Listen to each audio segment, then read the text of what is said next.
Herkese merhaba. Umarım herkesin keyfi ve sağlığı yerindedir. Bu hafta son 2 senenin konularını toparlıyoruz.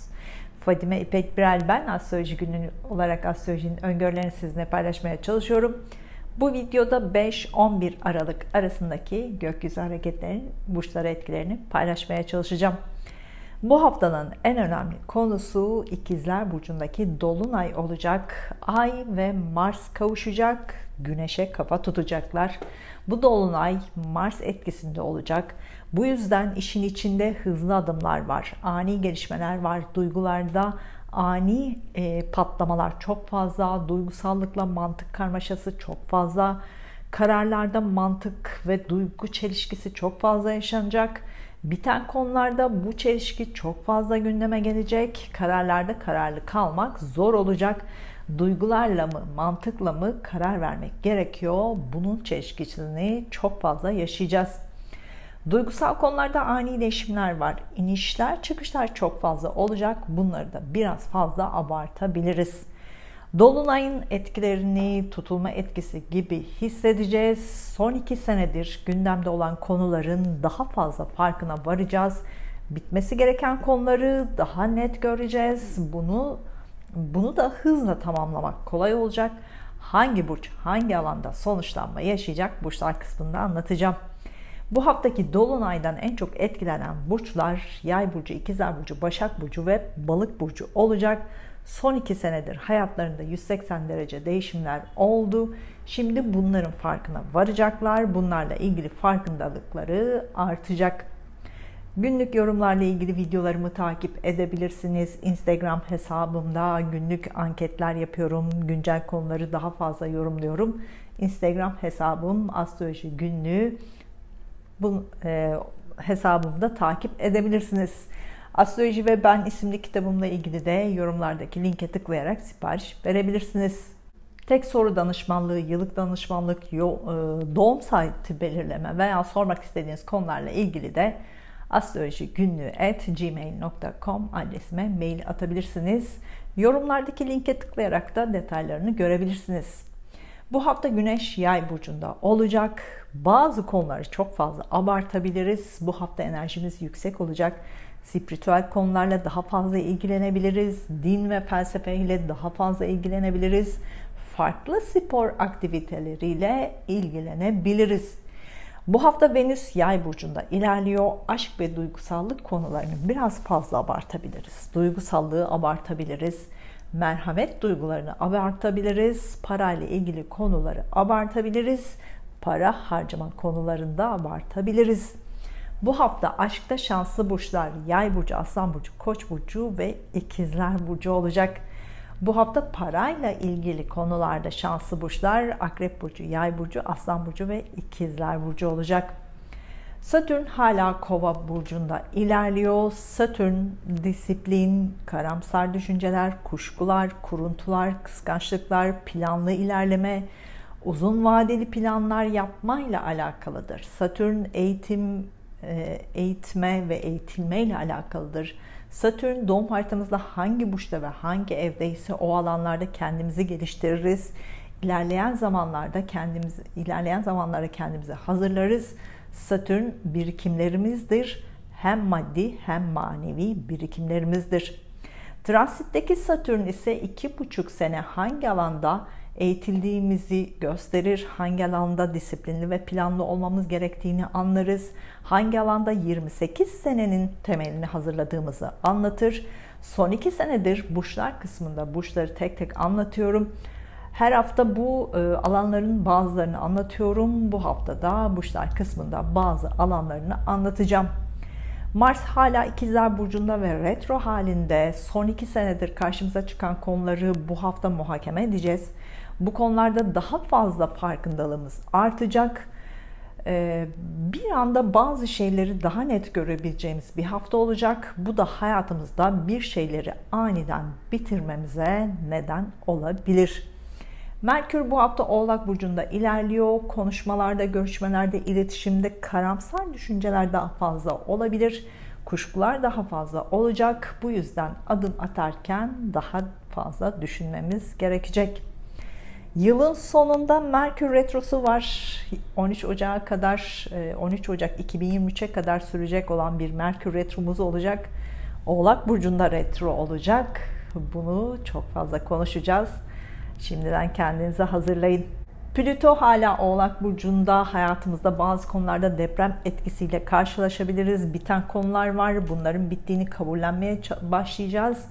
Burçlar kısmında bunları da anlatacağım. Şimdi 5-11 Aralık arasındaki gökyüzündeki transitlerin burçlara etkilerini paylaşacağım. Burçlara dair dakikaları aşağıda açıklamalar kısmında yazacağım. Dakikalara tıklayarak burçlarınıza daha hızlı ilerleyebilirsiniz.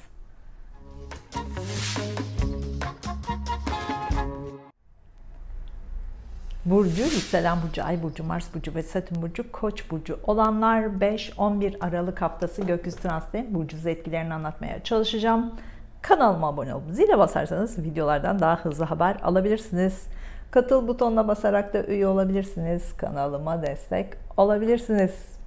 Bu hafta iş görüşmeleri gündeminizde, çok fazla iş görüşmesi yapacaksınız. Bu görüşmelerde karamsar düşüncelerden uzak durun.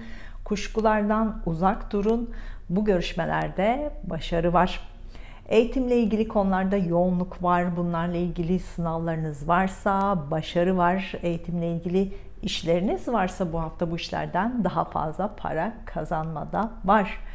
Eğitimle ilgili konular gündeminizde, eğitimle ilgili alanlarda siz konuşacaksınız, siz konuşulacaksınız. Bu alanlarda imzalar da atılabilir. Geçen sene başından beri teknolojiyle daha fazla ilgilenmeye başladınız. Teknolojik aletleri daha fazla kullanmaya başladınız. Hayatınızdaki birikimleri teknolojiyle daha pratik hale getirdiniz. Hayatınızda hedeflediğiniz alanları teknolojiyle daha da hızlandırdınız. Teknolojik alet ve sistemlerle ilgili konularda disiplinli ve planlı olmalısınız. Bu alanlarda uzun zamanların temelini atıyorsunuz. Bunun bilincinde olun.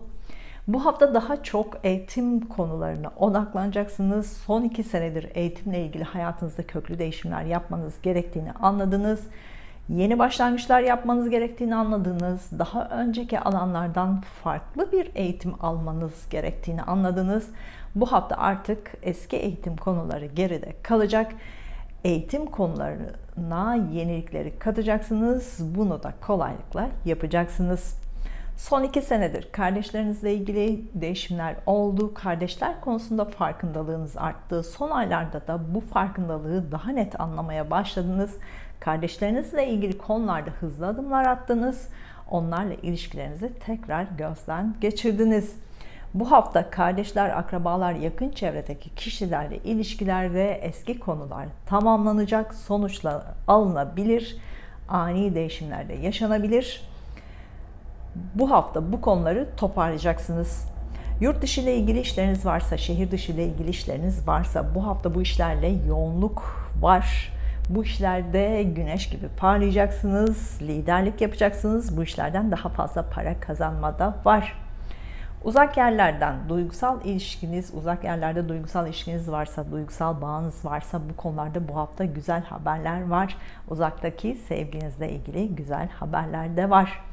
Bu hafta ruhsal olarak yoğunluk var. Sanatla, sporla vakit geçirin.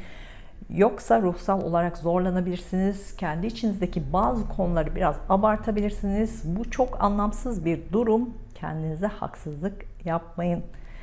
Kendinizi eğitmenizle ilgili sene başından beri işaretler gördünüz. Eğer kendi değerinizi anlamazsanız, başkalarına değil kendinize değer verirseniz daha şanslı olduğunuzu göreceksiniz. Kardeşleriniz, akrabalarınızla görüşmeler halinde olacaksınız. Onlarla ilişkilerinizde güzel gelişmeler de yaşanabilir. Doğum haritanızda Koç burcu 15 derece ise bu hafta parayla ilgili ani gelişmeler yaşanabilir. Dikkatli olun.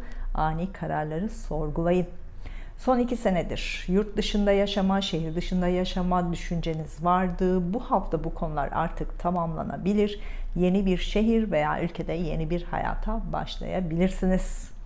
Günlük detaylara geçmeden önce yıllık danışmanlıkla ilgili tek soru danışmanlığı, ilişki danışmanlığı, doğum saati belirleme veya sormak istediğiniz konularla ilgili bilgi almak isterseniz astrolojigünlüğü@gmail.com adresime mail atabilirsiniz. Yorumlar kısmındaki linke tıklayarak da detayları görebilirsiniz. Hafta başında parasal olarak güzel haberler alabilirsiniz. Uzaklardan beklediğiniz para konuları sonuçlanabilir. Hafta ortasında kardeşleriniz veya akrabalarınızla ilişkilerinizi toparlamak kolay olacak. Onlarla ilgili konular sonuçlanabilir. Hafta sonunda evinizde olmak isteyebilirsiniz. Evinizle ilgili konular tamamlanacak.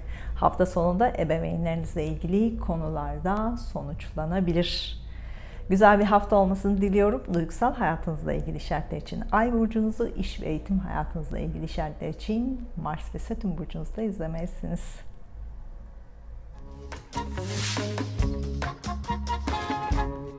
Burcu, yükselen burcu, ay burcu, Mars burcu ve Satürn burcu, Boğa burcu olanlar 5-11 Aralık haftası gökyüzü transiti burcunuz etkilerini anlatmaya çalışacağım.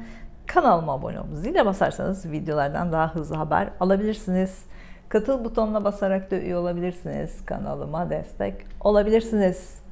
Son 2 senedir para kazanma, parayı yatırıma dönüştürme konuları gündeminizdeydi. Bunlarla ilgili farkındalıklarınız değişti.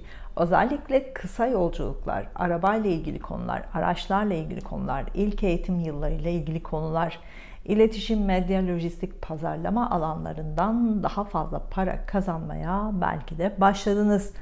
Bu alanlarda farkındalıklarınız oldu. Bu alanlarda eski konular geride kalacak, eski konular sonuçlanacak.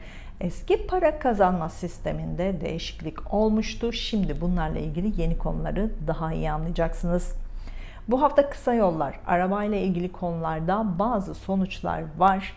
Bu sonuçlarla ilgili ani gelişmeler yaşanabilir. Yavaş olun, dikkatli olun. Para konusunda teknolojik alet ve sistemleri kullanırken dikkatli olun.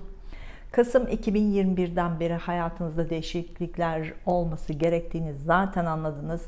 Ekim-Kasım 2022'deki tutulmalarla birlikte bunun daha da farkına varmaya başladınız. Özellikle ilişkilerle ilgili konularda farkındalığınız arttı.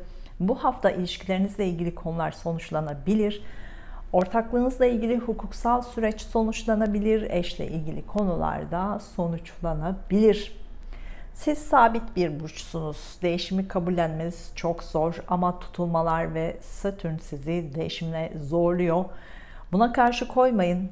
İnatçılık yapmayın. Plan yapın. Değişimlerin kontrolünü elinize alın. Yoksa mecbur kalacaksınız. Bu hafta ilişkilerle ilgili ani değişimler yaşanabilir. Bunun kararını siz verebilirsiniz. 2018'den beri özgürlükle ilgili konular kafanızı karıştırdı. Özgürlük kavramını iyi düşünün. Özgür kalmak isterken yalnız kalmayın. Sene başından beri iş, kariyerle ilgili karşınıza bazı zorluklar çıktı. Bu zorluklarla mücadele ettiniz. Bu zorlukları iyi yönettiyseniz sizi başarıya götürdü. Çünkü iş, kariyerle ilgili disiplinli ve planlı olmanız gerekiyordu. Önümüzdeki senelerin temelini atmanız gerekiyordu. Bunu yaparken zorlandınız ancak büyük başarıların temelinde attınız. Sene başından beri iş ve kariyerle ilgili değişimler yapmak zorunda kaldınız. Şimdi bunları düşünün. Şubat 2023'e kadar iş, kariyer, eğitimle ilgili konularda değişimler var. Temellerini atma planlarını yapın. Bu hafta çok fazla para harcama var. Para harcamayı biraz fazla abartabilirsiniz. Harcamalarınıza dikkat edin. Bu hafta yatırım konuları tamamlanabilir. Özellikle eğitimle ilgili, uzak yerlerle ilgili, uzun yolculuklarla ilgili konular toparlanabilir. Bunlarla ilgili harcamalar da yapılabilir. Bu hafta yurt dışı ile ilgili, şehir dışı ile ilgili konularda görüşmeler var. Bu görüşmelerle ilgili karamsar düşüncelerden vazgeçin. Bu görüşmelerde imzalar da atılabilir. Doğum haritanızda Boğa burcu 15 derece ise bu hafta hayatınızda deprem etkisi yaratacak büyük değişimler olabilir. Aniden gelişecek bu konular psikolojinizi etkileyebilir. Bu konuları hayatınız boyunca hatırlayacaksınız. Doğum haritanızda Boğa burcu 20 derece ise uzun zamandır planladığınız iş, kariyerle ilgili değişiklikleri yapabilirsiniz. Günlük detaylara geçmeden önce yıllık danışmanlıkla ilgili tek soru danışmanlığı, ilişki danışmanlığı, doğum saati belirleme veya diğer konularla ilgili bilgi almak isterseniz astrolojigünlüğü@gmail.com adresime mail atabilirsiniz. Yorumlar kısmındaki linke tıklayarak da detayları görebilirsiniz. Hafta başında enerjiniz yüksek olacak. Hayatınızdaki birçok konuyu toparlamak kolay olacak. Hafta başında iş görüşmeleri, aşk görüşmeleri yapmak için randevu verebilirsiniz. Hafta ortasında parayla ilgili konular sonuçlanabilir. Parayla ilgili güzel haberler alabilirsiniz. Hafta sonunda kardeşlerinizle, akrabalarınızla veya yakın çevrenizdeki kişilerle daha fazla zaman geçirebilirsiniz. Onların hayatında bazı konular sonuçlanabilir. Onların yanında olun. Güzel bir hafta olmasını diliyorum. Duygusal hayatınızla ilgili işaretler için Ay burcunuzu, iş ve eğitim hayatınızla ilgili işaretler için Mars ve Satürn burcunuzda izlemelisiniz.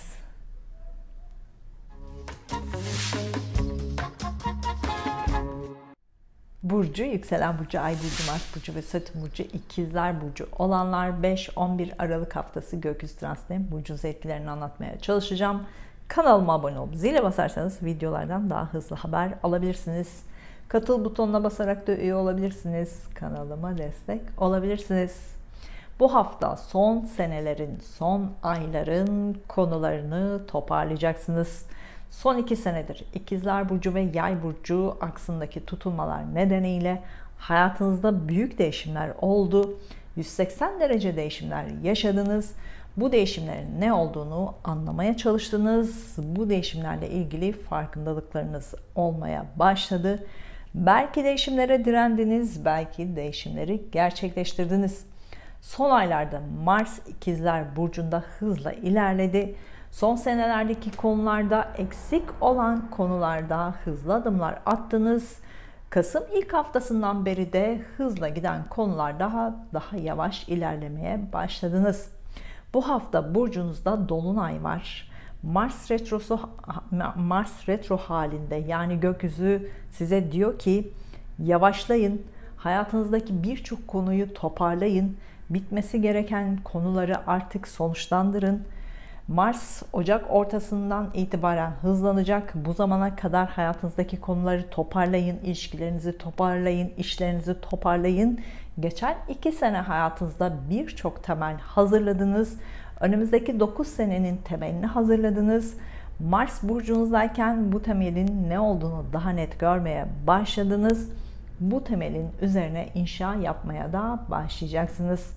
Son senelerde, son aylarda evlilik planı yaptıysanız bu hafta organizasyonlarınızı yapabilirsiniz. Ancak organizasyonlarınızda bazı sorunlarla karşılaşabilirsiniz. Evliliğinizle ilgili, ortaklığınızla ilgili son aylarda bitiş kararı aldıysanız bu hafta bununla ilgili adım atılabilir. Ancak bunun sonuçlanması biraz zaman alabilir. Eş veya ortakla ilgili hukuksal süreçler varsa bunlarla ilgili bu hafta görüşmeler var. Ancak başlangıç yapmak için bir ay daha beklemeniz gerekecek.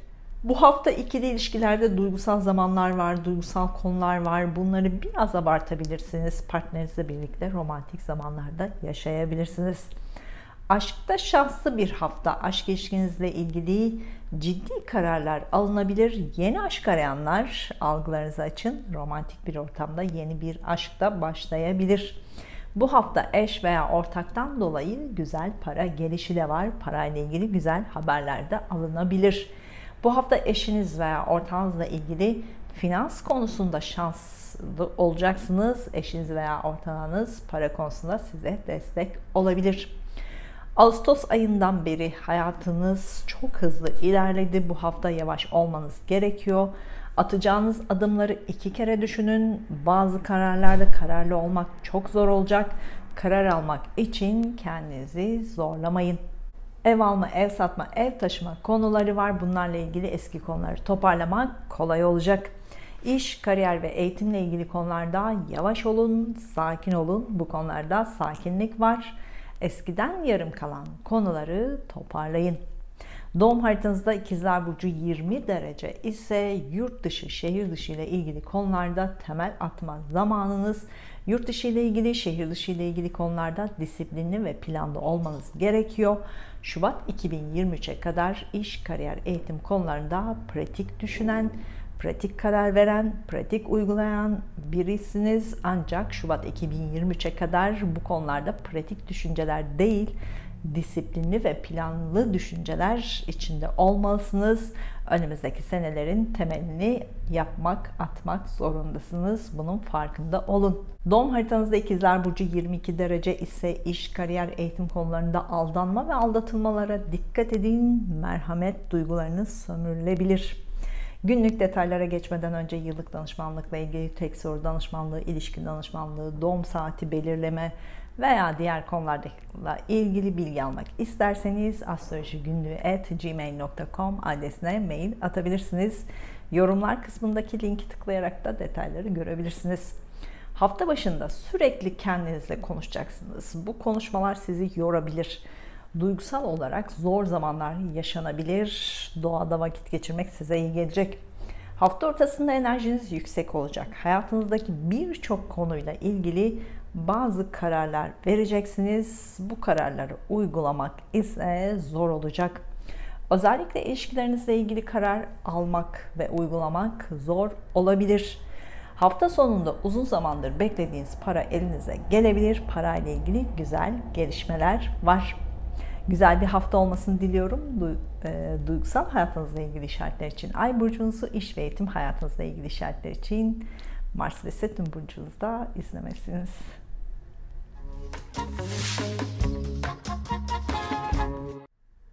Burcu, yükselen burcu, Ay burcu, Mars burcu ve Satürn burcu, Yengeç burcu olanlar 5-11 Aralık haftası gökyüzü transitlerinin burcunuza etkilerini anlatmaya çalışacağım. Kanalıma abone olup zile basarsanız videolardan daha hızlı haber alabilirsiniz. Katıl butonuna basarak da üye olabilirsiniz. Kanalıma destek olabilirsiniz. Son 2 senedir kendinizi geliştirdiniz. Kendi içinizdeki cevherleri keşfettiniz. Bunu yaparken bazen gerildiniz. Psikolojik olarak zorlandınız. Eski düşüncelerinizden vazgeçmeniz gerekiyordu. Eski kalıplaşmış düşüncelerinizden vazgeçmeniz gerekiyordu. Bununla ilgili kendinizi değiştirmeniz, kendinizi yenilemeniz gerekiyordu. Bunları anladıysanız, bunların farkına vardıysanız şimdi kendi içinizdeki cevherlerle ilgili konuları bu hafta toparlayacaksınız. Ne yaptınız? Daha ne yapabilirsiniz? Daha ne yapmalısınız? Bunları bu hafta düşünün. Ocak 2023'ten sonra kendi değerinizle ilgili yeni adımlar atmaya başlayacaksınız. Mart'tan sonra bu sizin için daha da güzel bir süreci başlatacak. Bu hafta sağlık konuları gündemimizde. Psikolojik olarak kendinizi anlarsanız, psikolojinizi kontrol ederseniz sağlıkla ilgili büyük sorun yaşamazsınız. Özellikle karaciğerle ilgili konulara dikkat edin. Karaciğerinizi zorlayacak konulardan uzak durun. Bu hafta ikili görüşmeler daha fazla olacak. İkili görüşmelerle ilgili imzalar atılabilir. Bu görüşmelerle ilgili yeni adımlar yılın sonunda gerçekleşecek. Sağlık sektöründe, kamu sektöründe, hizmet sektöründe işiniz varsa bu hafta bu işlerde güneş gibi parlayacaksınız. Bu işlerden daha fazla para kazanmada var. Bu hafta duygusal olarak yoğun olacaksınız. Kendi içinizde duygularınızla ilgili inatlaşmalar var. İç sesiniz çok konuşacak. İçinizde çok fazla muhakeme var.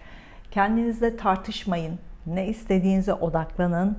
Yılın sonunda bunlarla ilgili sonuçlanmalar var. Sanatla ve sporla ilgilenmek için bu hafta çok güzel bir hafta. Bunu değerlendirin. Eller, kollar, dizleri kullanacağınız sanatsal aktivitelere katılabilirsiniz. Psikolojinize iyi gelecektir. Sene başından beri parayla ilgili gerildiniz, kontrolünüz dışında harcamalar oldu. Aslında sizin yatırım yapmanız gerekiyordu. Yatırım için para harcamanız gerekiyordu. Bununla ilgili planlı ve disiplinli olmanız gerekiyordu. Özellikle teknolojik alet ve sistemlerle ilgili konularda yatırım yapmanız gerekiyordu. Harcamalarınızı bunlarla ilgili yapmanız gerekiyordu. Şubat 2023'e kadar bununla ilgili adımlar atmak kolay olacak. Bunların farkına varın. 2018'den beri sosyal mecraları, sosyal alanları daha fazla kullanmaya başladınız. Bu alanlarda daha fazla zaman geçirmeye başladınız. Bu alanlarda kendinizi geliştirmeye başladınız. Bu konularda ani gelişmeler var. Sosyal mecralarda, sosyal alanlardaki konularla ilgili farkındalıklarınız var. Kendinizi bu alanlarda geliştirmeniz gerektiğini anlayın. Daha önceki düşüncelerinizden vazgeçin. Eski düşüncelerinizden vazgeçin, yenilikleri hayatınıza katın. Bu haftaki dolunay sizi çok yoracak. Arkadaşlarınızla vakit geçirmek için plan yapın, uzun yolculuk planları yapın. Bu hafta uzun yolculuklarda şanslı bir hafta, bunu da değerlendirin. Mart-Nisan 2023'ten sonra iş, kariyer, eğitim konularında hayatınızda yeni bir dönem başlayacak. Şimdiden bununla ilgili planları da yapmaya başlayın. Estetik ve güzellikle ilgili bu hafta daha fazla para harcanabilir. Buna da dikkat edin. 2008'den beri ikili ilişkilerde gizli kapaklı konularla karşılaştınız. Bu haftada gizli kapaklı konular nedeniyle ilişkiniz bitebilir. Bu ilişkinin bittiğini kabullenin. Günlük detaylara geçmeden önce yıllık danışmanlıkla ilgili tek soru danışmanlığı, ilişki danışmanlığı, doğum saati belirleme veya diğer konularla ilgili bilgi almak isterseniz astrolojigünlüğü@gmail.com adresime mail atabilirsiniz. Yorumlar kısmındaki linke tıklayarak da detayları görebilirsiniz.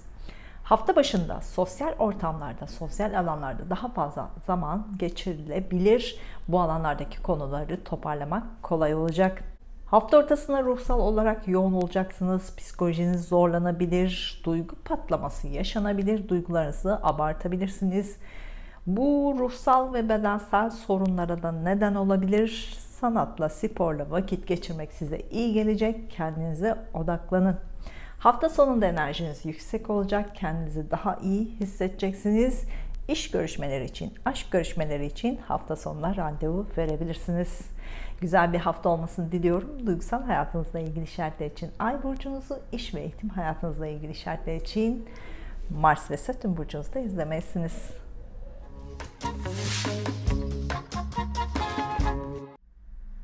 Burcu, yükselen burcu, ay burcu, Mars burcu ve Satürn burcu, Aslan burcu olanlar 5-11 Aralık haftası gökyüzü transitlerinin burcunuza etkilerini anlatmaya çalışacağım. Kanalıma abone olup zile basarsanız videolardan daha hızlı haber alabilirsiniz. Katıl butonuna basarak da üye olabilirsiniz. Kanalıma destek olabilirsiniz. Son 2 senedir sosyal mecralar, sosyal alanlarla ilgili konularda farkındalığınız arttı.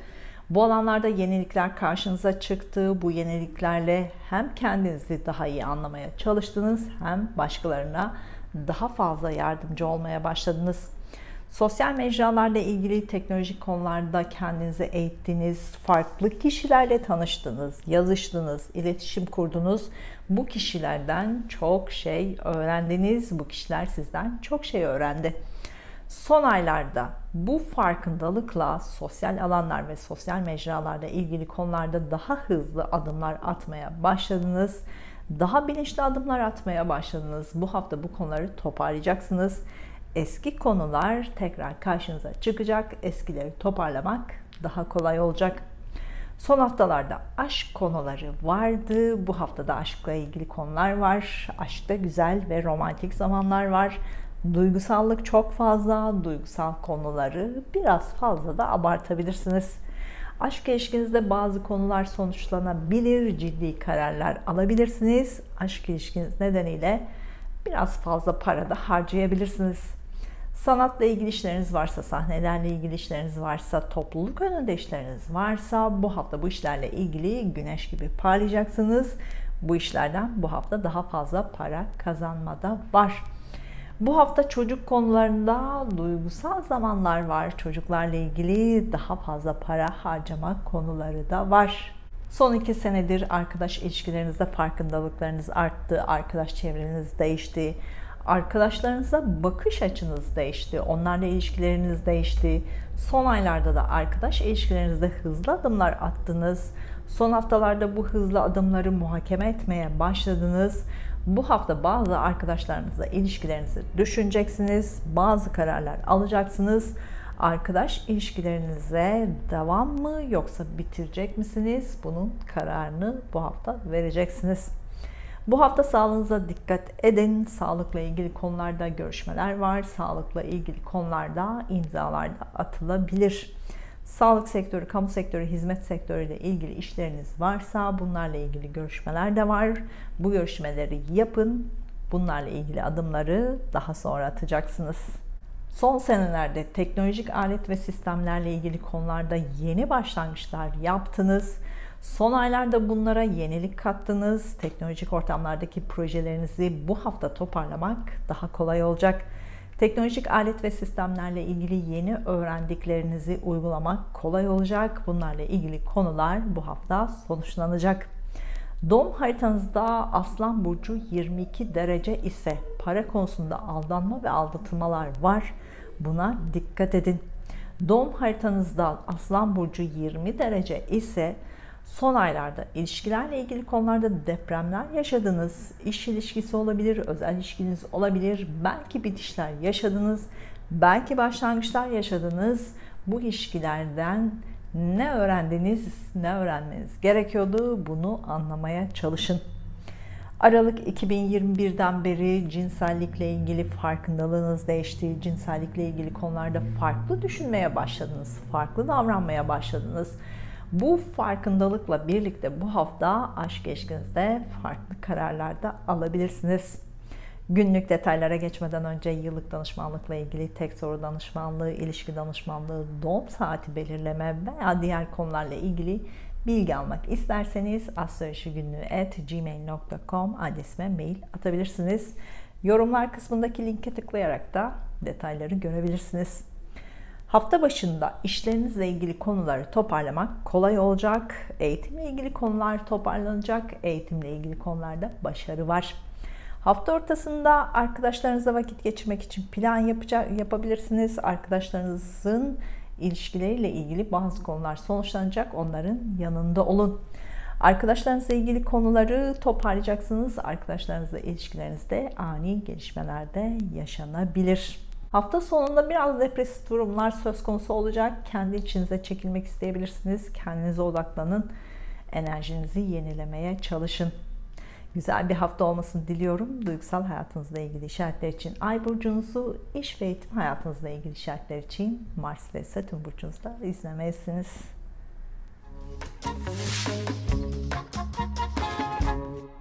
Burcu, yükselen burcu, ay burcu, Mars burcu ve Satürn burcu, Başak burcu olanlar 5-11 Aralık haftası gökyüzü transitlerinin burcunuza etkilerini anlatmaya çalışacağım.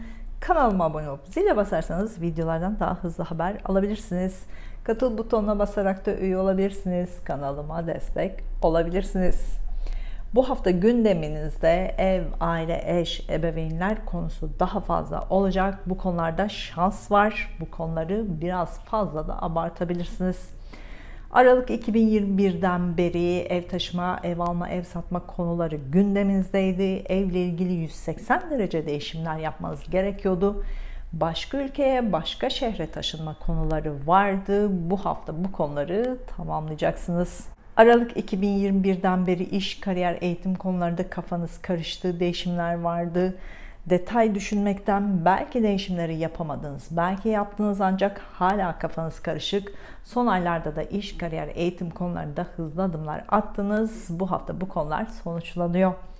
Siz çok fazla detay düşünen birisiniz. Gökyüzünün değişim kararını bu yüzden zor ayak uyduruyorsunuz.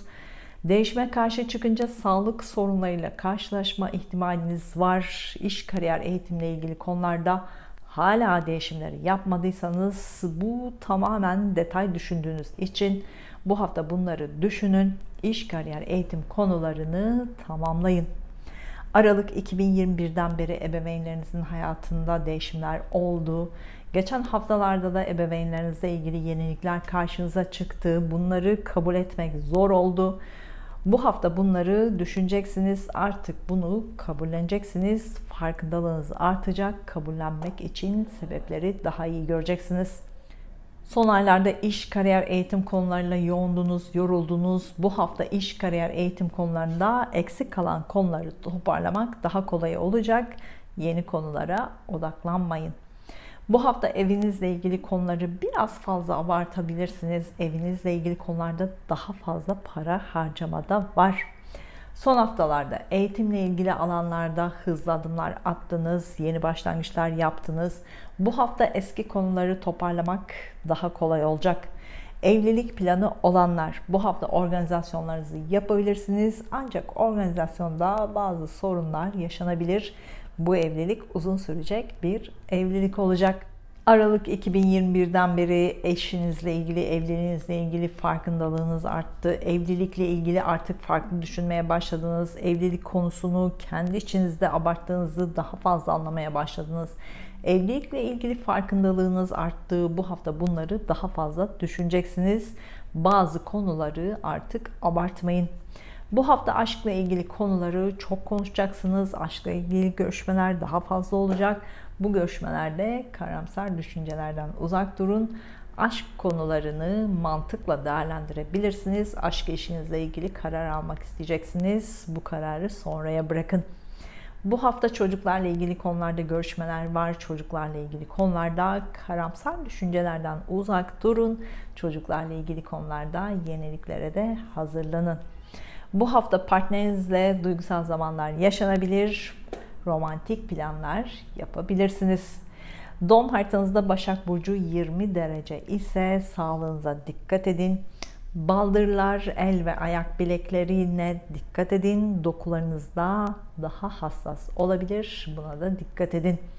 Doğum haritanızda Başak Burcu 26 derece ise aşk ilişkinizle ilgili gizli kapaklı konular gündeme gelebilir. Aşk ilişkiniz nedeniyle hayatınızda köklü değişimler de yaşanabilir.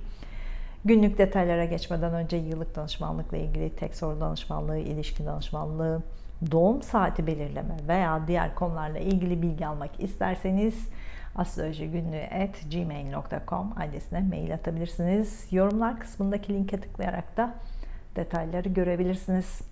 Hafta başında yurt dışı ile şehir dışı ile ilgili konular gündeme gelebilir. Beklediğiniz haberleri alabilirsiniz. Aniden karar alıp uzaklara da gidebilirsiniz. Hafta başında eğitimle ilgili konular var. Eğitimle ilgili konular gündemde olacak. Eğitimle ilgili bazı konular sonuçlanacak. Eğitimle ilgili konularda başarı var. Hafta ortasında iş kariyerle ilgili konular tamamlanacak. Beklediğiniz haberleri alıp yeni bir işe başlayabilirsiniz. İş, kariyer konusunda duygusal konular da var. İş görüşmeleri için hafta ortasına randevu verebilirsiniz. İş görüşmelerinde başarı var. Hafta sonunda sosyal mecralardaki konular sonuçlanacak. Bu alanlardaki işlerinizde başarı var. Hafta sonunda arkadaşlarınızla ilişkilerinizde bazı konularda sonuçlanabilir. Güzel bir hafta olmasını diliyorum. Duygusal hayatınızla ilgili işaretler için Ay burcunuzu, iş ve eğitim hayatınızla ilgili işaretler için Mars ve Satürn burcunuzda izlemelisiniz.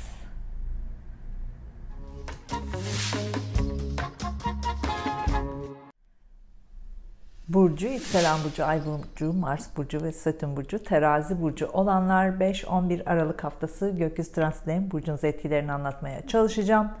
Kanalıma abone olup zile basarsanız videolardan daha hızlı haber alabilirsiniz. Katıl butonuna basarak da üye olabilirsiniz. Kanalıma destek olabilirsiniz. Son 2 senedir eğitim konularında farkındalığınız arttı. Hem iş hem eğitimle ilgili konularda kendinizi eğitmeliydiniz. Bunun farkına vardınız. Eğitimle ilgili konularda değişimler oldu. Bu değişimleri kabullenmek zorunda kaldınız. Son aylarda eğitim konularında hızlı adımlar attınız. Son haftalarda da bazı konuları anlamaya çalıştınız. Bazı konuları toparlamaya çalıştınız. Bu hafta eğitimle ilgili konularda sonuçlanmalar var. Bu sonuçlarla birlikte hayatınızda yeni bir dönem başlayabilir. Aralık 2021'den beri kardeşleriniz, akrabalarınız, komşularınızla ilişkileriniz gündeminizdeydi.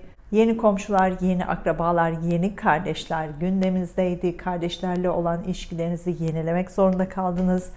Akrabalarınızla ilişkilerinizi yenilemek zorunda kaldınız. Onlarla olan ilişkilerinizde farkındalıklarınız arttı. Onlarla olan ilişkilerinizi sorguladınız. Bazı şeyleri daha net görmeye başladınız. Bu hafta bunları daha fazla düşüneceksiniz. Onlarla olan ilişkilerinizde bazı taşlar yerine oturacak. Son 2 senedir uzun yollar, uzun yolculuklarla ilgili farkındalığınız değişti. Kullandığınız alet ve sistemler değişti. Kullandığınız araçlar değişti.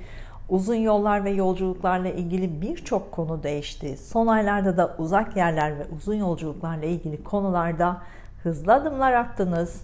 Sanki geçen 2 sene kaybettiğiniz zamanı yakalamaya çalıştınız. Bu hafta uzun yollar, uzun yolculuklarla ilgili konuları toparlayacaksınız, sonuçlandıracaksınız.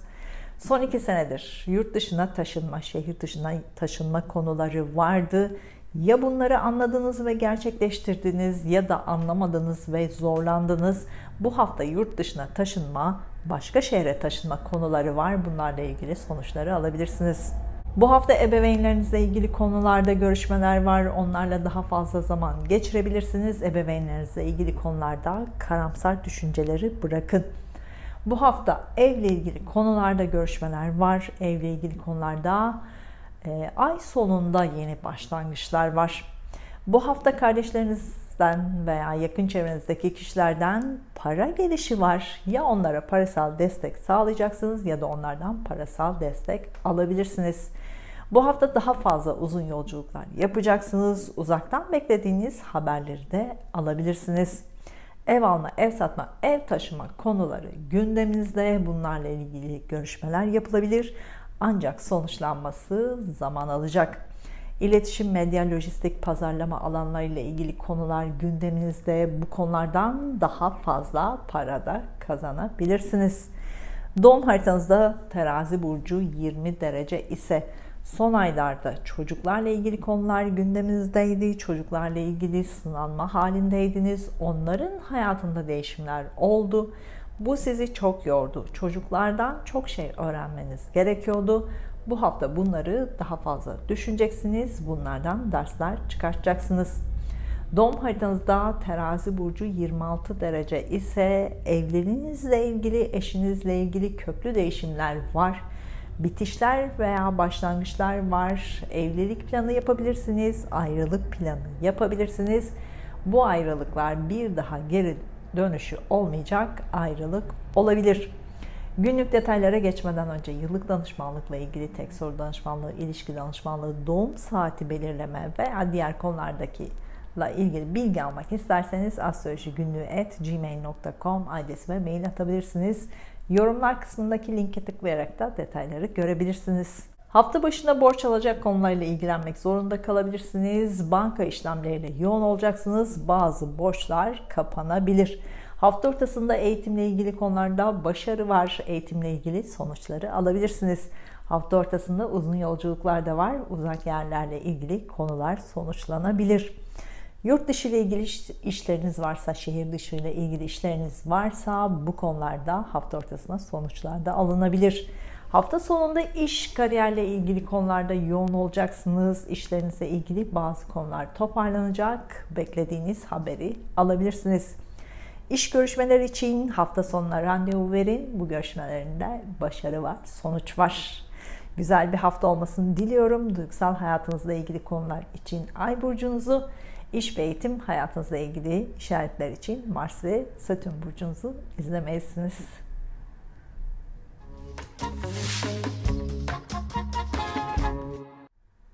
Burcu, yükselen burcu, Ay burcu, Mars burcu ve Satürn burcu, Akrep burcu olanlar 5-11 Aralık haftası gökyüzü transitleri burcunuz etkilerini anlatmaya çalışacağım.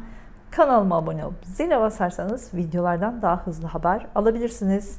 Katıl butonuna basarak da üye olabilirsiniz. Kanalıma destek olabilirsiniz.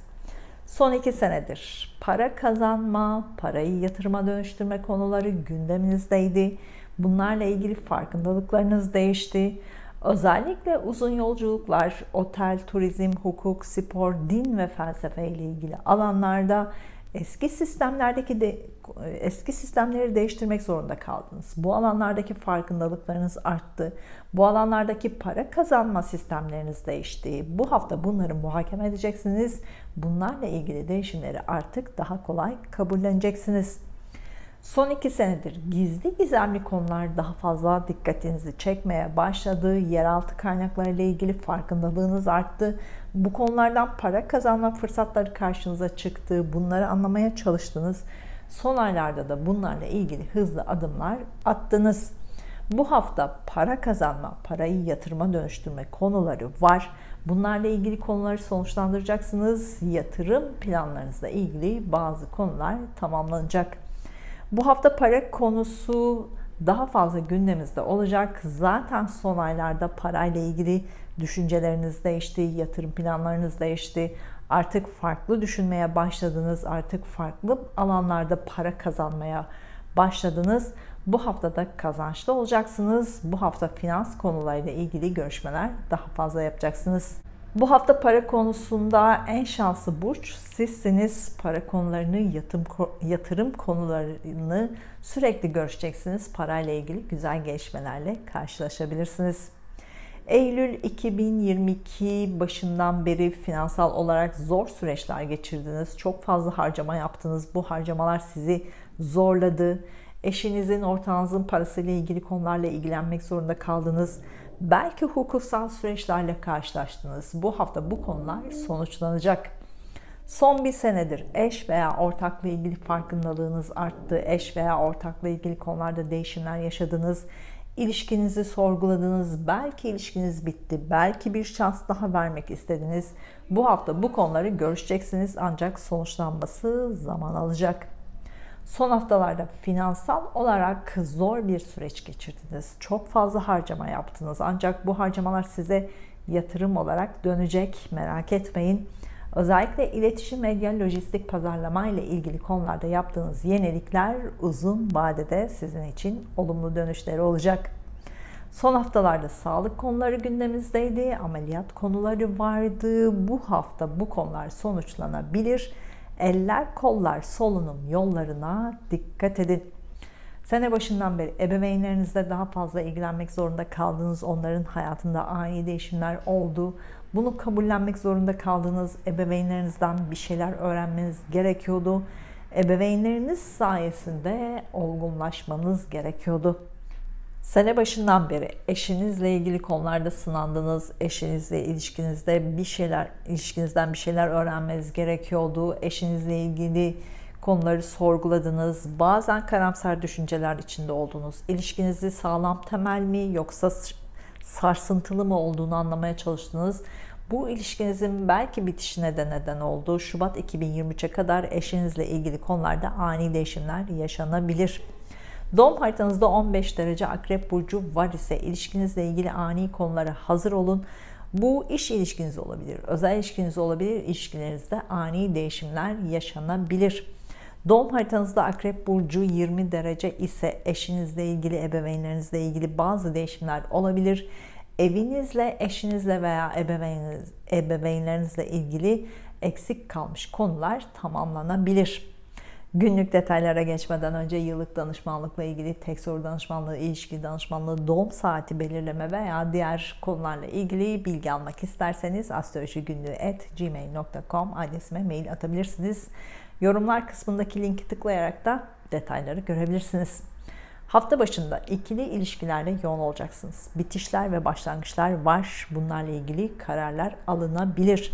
Son 2 senedir gündemimizde olan sorunlu giden evliliğinizle ilgili hukuksal süreci başlatabilirsiniz. Bu süreç ya da tamamlanabilir. Hafta ortasında hukuksal konularla ilgilenmek zorunda kalabilirsiniz. Bazı sonuçlar alınabilir. Borç alacak konularında, eş veya ortakla ilgili konularda bazı sonuçlar da hafta ortasında alınabilir. Hafta sonu uzun yolculuklar yapılabilir. Uzaktan beklediğiniz haberleri de alabilirsiniz. Hafta sonunda eğitimle ilgili konularda sonuçlar var, başarı var. Güzel bir hafta olmasını diliyorum. Duygusal hayatınızla ilgili işaretler için Ay burcunuzu, iş ve eğitim hayatınızla ilgili işaretler için Mars ve Satürn burcunuzda izlemelisiniz.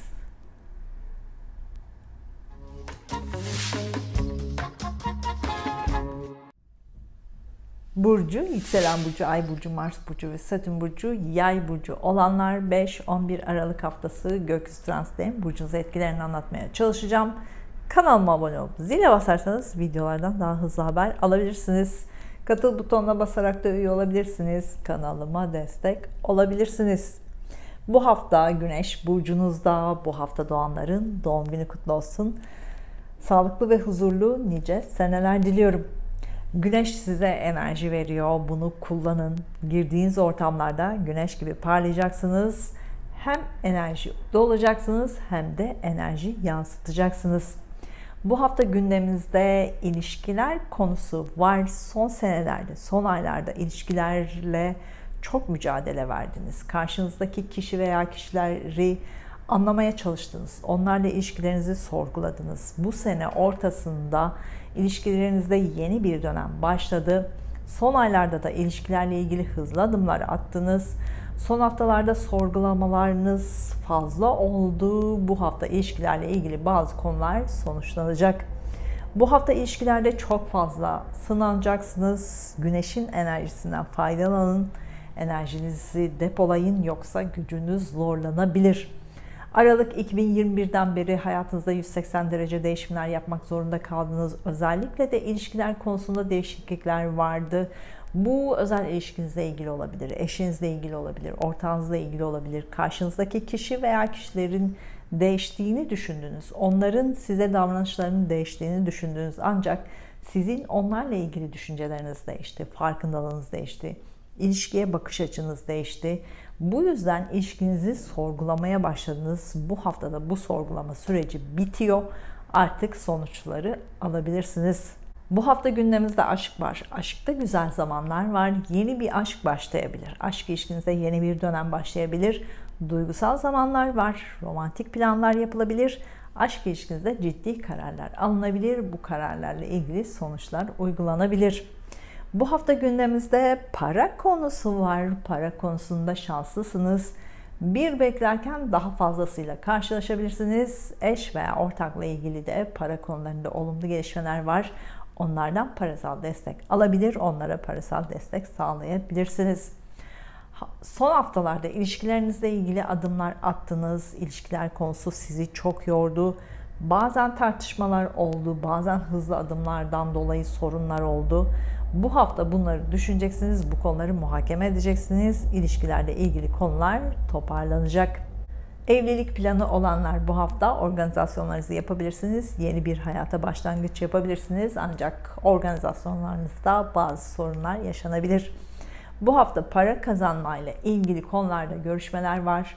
Parayla ilgili konularda görüşmeler var. Parayla ve yatırımla ilgili konularda ay sonunda yeni gelişmeler de karşınıza çıkacak.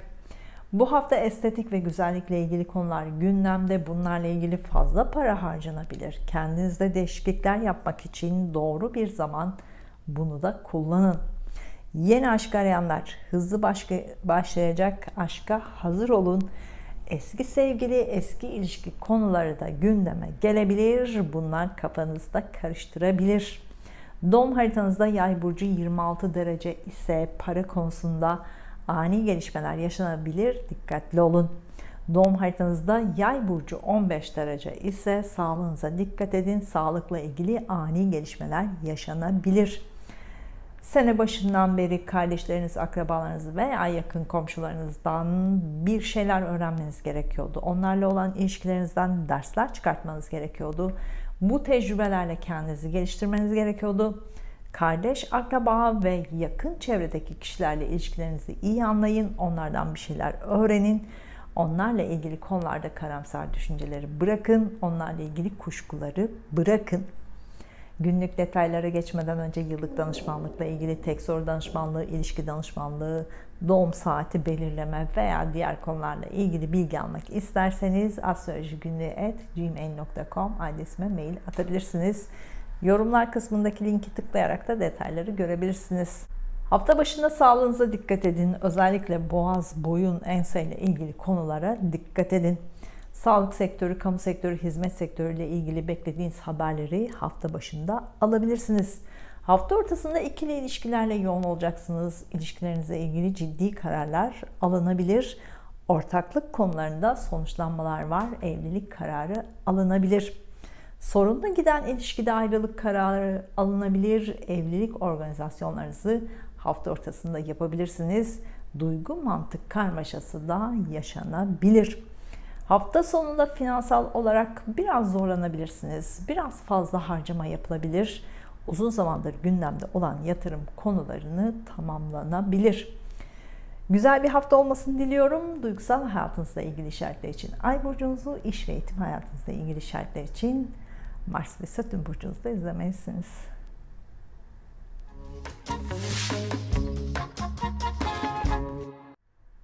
Burcu, yükselen burcu, Ay burcu, Mars burcu ve Satürn burcu, Oğlak burcu olanlar 5-11 Aralık haftası gökyüzü transitlerin burcunuz etkilerini anlatmaya çalışacağım.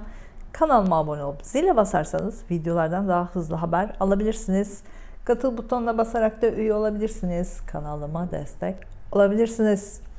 Geçen haftalarda depresif durumlar çok fazla oldu. Bu hafta biraz daha iyi olacaksınız. Ancak hala kendi içinizdeki enerjiyi anlamaya çalışıyorsunuz. Çünkü içinizde büyük bir enerji var. Sanki patlamaya hazır bomba gibi hissedebilirsiniz. Bunu sporla veya sanatla ortaya çıkartın.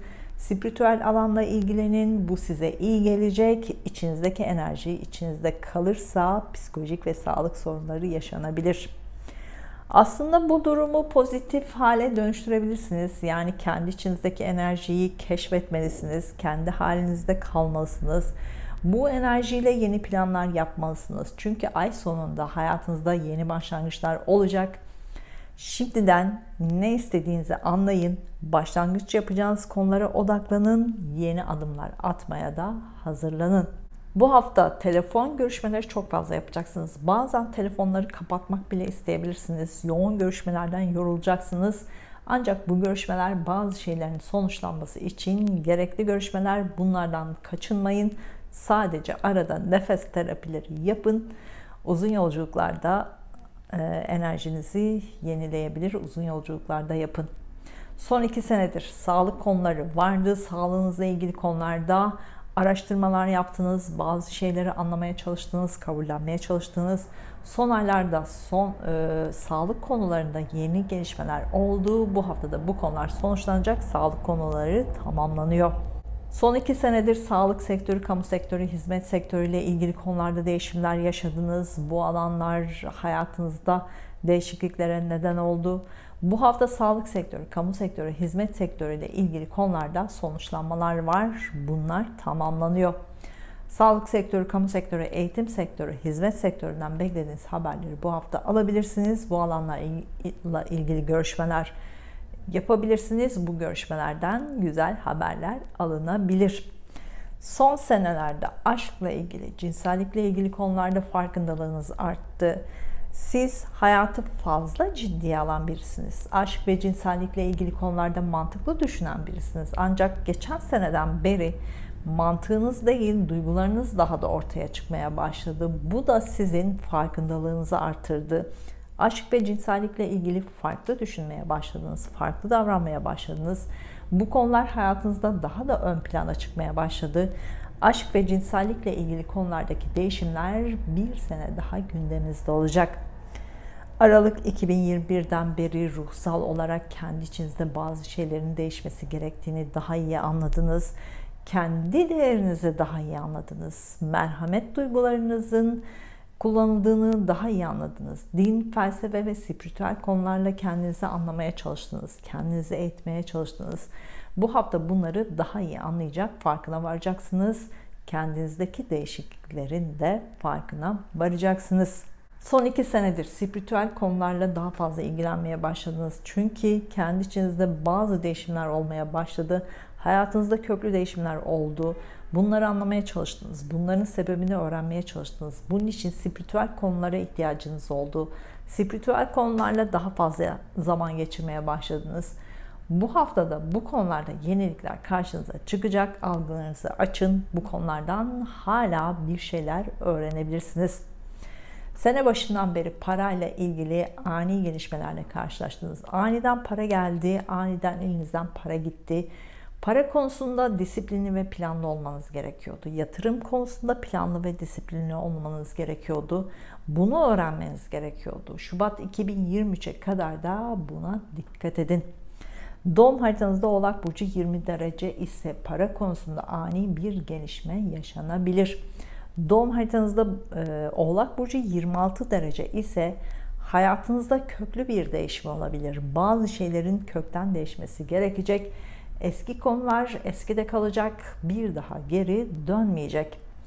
Günlük detaylara geçmeden önce yıllık danışmanlıkla ilgili tek soru danışmanlığı, ilişki danışmanlığı, doğum saati belirleme veya diğer konularla ilgili bilgi almak isterseniz astrolojigünlüğü@gmail.com adresime mail atabilirsiniz. Yorumlar kısmındaki linki tıklayarak da detayları görebilirsiniz. Hafta başında çocuklarla ilgili konular gündemde olacak. Çocuklarla ilgili bazı konular sonuçlanacak. Çocuklarla ilgili güzel haberler var. Hafta başında aşk ilişkinizde de bazı kararlar alabilirsiniz. Aşk ilişkinizle ilgili görüşmek için randevu verilebilir. Bu görüşmede mantıklı sonuçlar var. Hafta ortasında sağlığınıza dikkat edin. Sağlıkla ilgili bazı konular sonuçlanacak. Eller, ayaklar, dizler, solunum yollarına dikkat edin. Hafta sonunda ikili ilişkilerle yoğun olacaksınız. Bu özel ilişkiniz olabilir, işle ilgili ilişkileriniz olabilir. Bazı konular sonuçlanacak. Güzel bir hafta olmasını diliyorum. Duygusal hayatınızla ilgili işaretler için Ay burcunuzu, iş ve eğitim hayatınızla ilgili işaretler için Mars ve Satürn burcunuzda izlemelisiniz.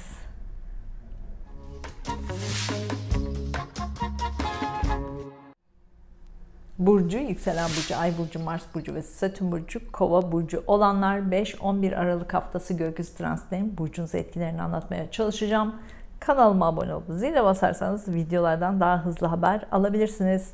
Katıl butonuna basarak da üye olabilirsiniz. Kanalıma destek olabilirsiniz.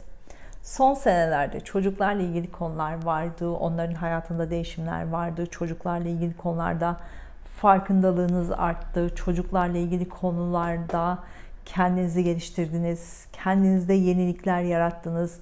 Onların hayatındaki değişimler sizin de hayatınızda değişimlere neden oldu. Son aylarda bu konularda hızlı adımlar attınız. Son haftalarda bu konularda muhakemeler yaptınız. Bu hafta çocuklarla ilgili konular sonuçlanıyor. Onlarla ilgili konularda tamamlanmalar var.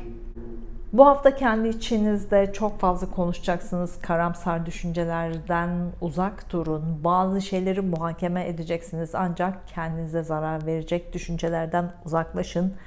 Bazı şeylerle ilgili kendinizi disipline etmeniz gerekiyor. Sadece bunun farkına varın. Son 2 senedir sahnelerle ilgili konularda, sanatla ilgili konularda, topluluk önündeki konularda farkındalığınız arttı. Farklı düşünmeye başladınız. Daha fazla göz önünde olmaya başladınız. Bu alanlarda yenilikler olmaya başladı. Son aylarda da bu alanlarda hızlı adımlar attınız. Yeni başlangıçlar yaptınız. Bu hafta bu konuları toparlayacaksınız. Farkındalıklarınızın daha da farkına varacaksınız. Bu konulardaki değişiklikleri kabulleneceksiniz ve sonuçlandıracaksınız. Bu hafta sosyal mecralarda, sosyal alanlarda daha fazla zaman geçireceksiniz. Bu alanlarla ilgili son haftalarda yenilikler oldu. Bunları anlamaya çalıştınız. Bunları hayatınıza katmaya çalıştınız. Bu hafta sosyal mecralarda, sosyal alanlarda güneş gibi parlayacaksınız. Bu alanlarda işleriniz varsa daha fazla para kazanmada var. Son 2 senedir astroloji ile spiritüel alanlarla ilgili farkındalığınız artmaya başladı. Din ve felsefe ile ilgili konularda eskisinden farklı düşünmeye başladınız. Eski bilgilerinizi belki de değiştirmeye başladınız. Belki yeni konuların farkına vardınız. Bu hafta bunları da düşüneceksiniz. Bazı konuları toparlamak kolay olacak. Son 2 senedir spiritüel alanlarla ilgili, astroloji ile ilgili, mistik konularla ilgili alanlarda eski düşünceleriniz değişmeye başladı. Daha fazla zaman geçirmeye başladınız. Daha önde olmaya başladınız. Eskiden ilgilenmiyordunuz. Şimdi daha fazla bu alanlarla ilgilenmeye başladınız. Belki eğitimler aldınız. Bu hafta bunların daha fazla farkına varacaksınız. Farkındalıklarınız daha da öne çıkacak. Bu hafta arkadaşlarınızla daha fazla zaman geçireceksiniz. Arkadaşlarınız arasında güneş gibi de parlayacaksınız. Son 2 senedir arkadaş ilişkilerinizde farkındalığınız arttı. Arkadaşlarınızla ilişkileriniz değişti. Arkadaşlarınızın değiştiğini düşündünüz.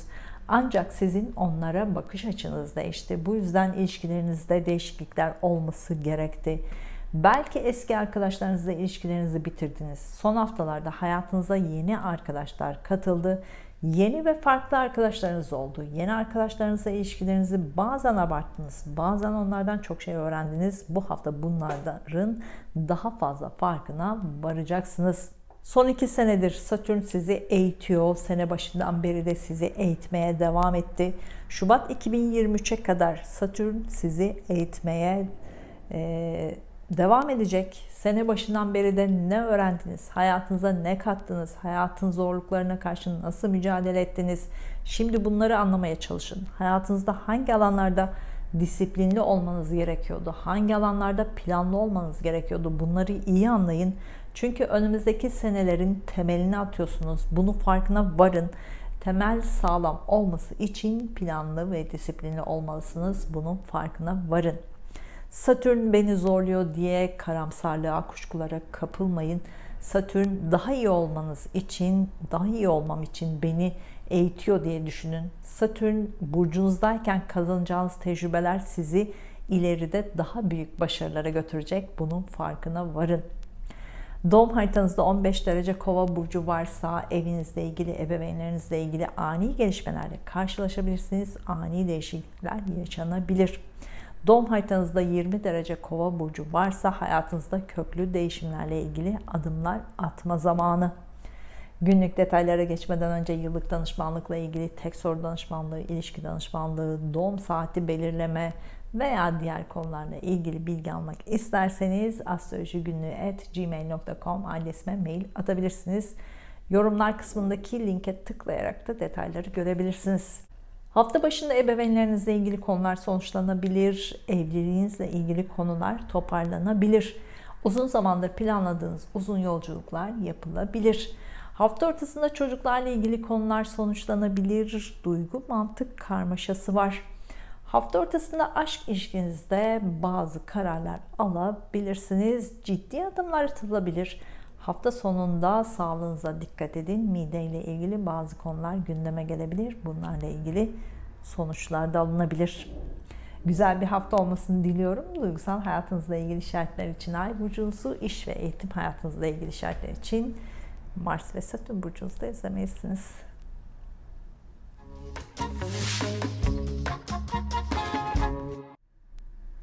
Burcu, yükselen burcu, Ay burcu, Mars burcu ve Satürn burcu, Balık burcu olanlar 5-11 Aralık haftası gökyüzü transitlerin burcunuza etkilerini anlatmaya çalışacağım. Kanalıma abone olup zile basarsanız videolardan daha hızlı haber alabilirsiniz.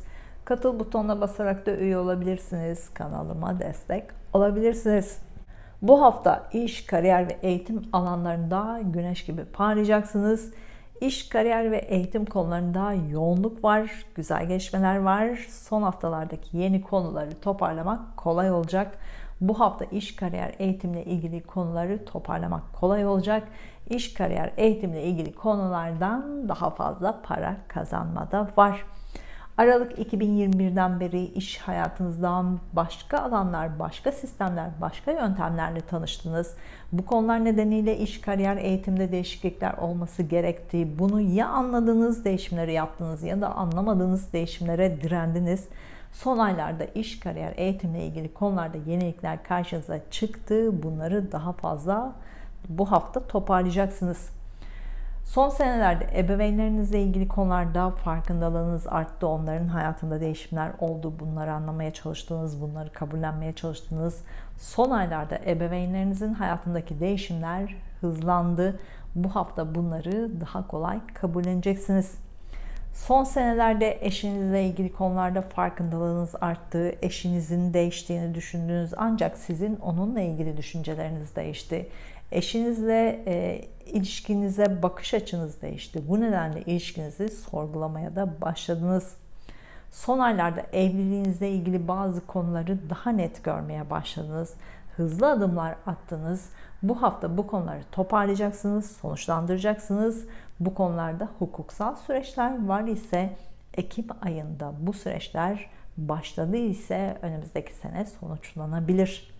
Son 2 senedir ev alma, ev satma, ev taşıma konuları vardı. Bunlarla ilgili değişiklikler vardı. Bunları ya yaptınız ya da son aylarda bu konuları hızlandırdınız. Bu hafta bu konular sonuçlanacak. Ev alma, ev satma, ev taşıma konuları tamamlanacak. Bu hafta çocuklarınızla ilgili konular gündemde. Kasım 2021'den beri çocuklarla ilgili konularda farkındalığınız arttı. Çocuk konusunda değişiklikler olacak. Çocuk konusunda artık geçmişteki konular bitecek. Çocuklarla ilgili yeni konular gündeme gelecek. Bu hafta çocuklarla ilgili daha fazla duygusal zamanlarda var. Evlilik planı olanlar organizasyonlarınızı yapabilirsiniz. Bu evlilik uzun sürecek bir evlilik olacak. Ancak organizasyonlarınızda bazı sorunlar yaşanabilir. Dikkatli olun. Bu hafta sosyal mecralarla, sosyal alanlarla, teknolojik ortamlarla daha fazla zaman geçireceksiniz. Bu alanlarla ilgili görüşmeler yapacaksınız. Bunlarla ilgili yeni anlaşmalar yapılabilir. Bu alanlardan daha fazla para da kazanılabilir. Bu hafta arkadaşlarınızla daha fazla zaman geçireceksiniz. Onlarla ilgili karamsar düşüncelerinizden vazgeçin. Kuşkularınızdan vazgeçin. Daha kolay iletişim kuracaksınız. Bunu da göreceksiniz. Sene başından beri ruhsal olarak çok yoruldunuz. İçinizde karamsar düşünceler çok fazlaydı. Bu düşünceler sizin enerjinizi sürekli düşürmeye çalıştı. Aslında kendinizdeki değişiklikleri anlamanız gerekiyordu. Sizin değişmeniz gerekiyordu. Bu değişimi yapmanız için kendinizle daha fazla zaman geçirmeniz gerekiyordu. Kendi enerjinizi anlamanız gerekiyordu. Kendinizi disiplinli yapmanız gerekiyordu. Kendinizi planlı olmak için eğitmeniz gerekiyordu. Bu kendi enerjinizi keşfetmeniz gerekiyordu. Şimdi bunları daha fazla düşüneceksiniz. Bunlardan öğrendiklerinizi anlamaya çalışacaksınız. Kendi enerjinizi anlayın. Çünkü Mart 2023'ten sonra bu enerjiye ihtiyacınız olacak. Hayatınızı yeniden planlamaya başlayacaksınız. Doğum haritanızda Balık burcu 28 derece ise bu hafta şanslı bir hafta olacak. Bunu iyi değerlendirin. Günlük detaylara geçmeden önce yıllık danışmanlıkla ilgili tek soru danışmanlığı, ilişki danışmanlığı, doğum saati belirleme veya diğer konularla ilgili bilgi almak isterseniz astrolojigünlüğü@gmail.com adresime mail atabilirsiniz. Yorumlar kısmındaki linke tıklayarak da detayları görebilirsiniz. Hafta başında kardeşlerinizle, akrabalarınızla veya yakın çevrenizdeki kişilerle görüşmeler var. İşle ilgili onlardan destek alabilirsiniz. Hafta ortasında evinizle ilgili değişiklikler tamamlanabilir. Ebeveynlerinizle ilgili konular gündeme gelebilir. Bu konular sonuçlanabilir. Hafta sonunda aşk ilişkinizle ilgili bazı konular sonuçlanabilir. Aşk ilişkinizde ciddi kararlar da alınabilir. Hafta sonunda çocuklarla ilgilenmek zorunda kalabilirsiniz. Çocuklarla ilgili bazı konular sonuçlanabilir. Güzel bir hafta olmasını diliyorum. Duygusal hayatınızla ilgili işaretler için Ay burcunuzu, iş ve eğitim hayatınızla ilgili işaretler için Mars ve Satürn burcunuzda izlemelisiniz.